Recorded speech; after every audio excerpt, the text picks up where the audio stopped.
Расскажу, как легко обновила старый мангал и камин с помощью облицовочной плитки, сделанной своими руками из гипса. При покупке дачи мне достались старый мангал во дворе и камин в доме, сложенный из грубого кирпича. Мангал когда-то был красивым, из желтого огнеупорного кирпича, с коптильней в дымоходе. Но со временем стали замечать, что дожди, морозы и летняя жара стали разрушать кладку, наметились трещины.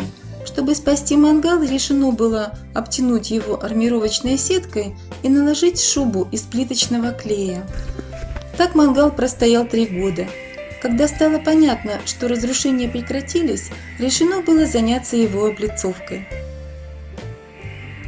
В те годы еще не было достаточного выбора подходящих облицовочных материалов в магазинах, и я решила сделать плитку своими руками. В качестве эксперимента покрыла плитками 2 участка и оставила на зиму, чтобы посмотреть, как ведет себя гипсовая плитка в условиях атмосферных воздействий. Плитка была покрыта фасадной краской с колером и сверху лаком для камня. Прошли 2 года. Мангал успели оплести лианы, и стало понятно, что плитка прекрасно перенесла все дожди и морозы. Значит, надо продолжать облицовку, изготавливая плитку в старых формах. Форму для отливки гипсовых плиточек делала сама из силиконового герметика. Взяла рамку в размер будущей плитки. У меня была пластиковая, но могла быть и картонная. Смазала ее маслом, взяла кусок пищевой пленки, затем силиконовый герметик выдавила на дно, разровняла его руками. Чтобы он не прилипал к рукам, я смачивала руки в воде, куда добавила несколько капель моющего средства. Расколола кусочек доски таким образом, чтобы получились рельефные щепочки. Смазала их маслом и вдавила в слой герметика. Через сутки, когда герметик застыл, я удалила оттуда щепки и получила отличную форму для отливки.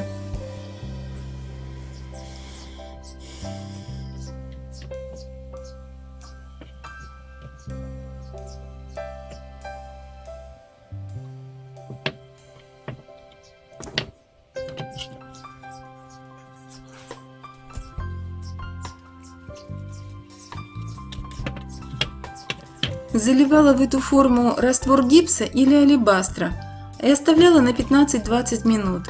После этого сырую отливку доставала и оставляла еще на пару суток. После полного высыхания отливка становилась абсолютно белой. Не могу сказать, что этот процесс был трудоемким. У меня было несколько таких форм, и за пару дней я накопила достаточное количество плиток для того, чтобы продолжить облицовку.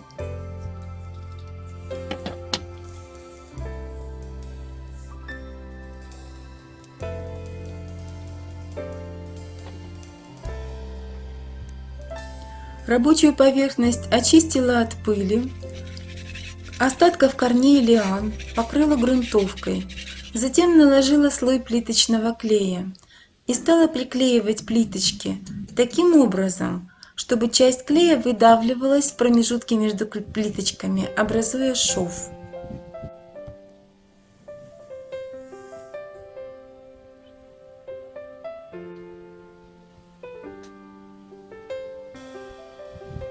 Вот так выглядел мой камин после приклейки всех плиток перед окраской. А вот так уже после окрашивания. Окрашивала фасадной краской с добавлением колера. Сверху покрывала полимерным лаком, который также сделала сама. Его себестоимость практически равна нулю. Для его создания нужен растворитель ксилол или ацетон. Вот такая пол-литровая баночка ксилола в нашем магазине стоит 35 рублей. Я налила в пол-литровую банку всего лишь 100 грамм этого растворителя и растворяю в нем огромное количество пенопласта. Получится отличный лак. Он хорошо впитывается в поверхность и образует сверху плотную полимерную пленку. Если растворить больше пенопласта, получим отличный прочный клей.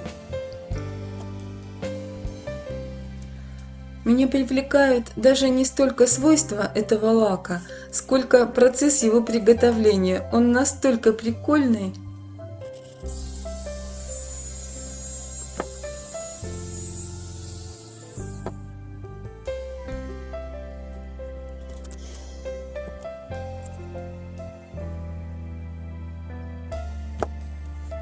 На нижнюю часть камина я нанесла слой плиточного клея, покрыла все пищевой пленкой и создала рельеф ребром ладони, имитирующий отдельные плиточки. После застывания раствора я покрыла все краской и сверху опять же полимерным лаком. Теперь расскажу про свой чудесный камин. Ему 60 лет. Он был сложен из красного и белого кирпича грубой кладкой и никак не облицован. Грубый кирпичный дымоход мы закрыли листом жести и обклеили его обоями. Сам камин облицован плиткой, отлитой из гипса. В качестве формы для плитки я использовала упаковку от детского пластилина. Для тонировки добавляла немного гуаши, черной, коричневой и зеленоватой. Клеила на плиточный клей. Теперь осталось только затереть стыки обычной затиркой для кафельной плитки и покрыть лаком.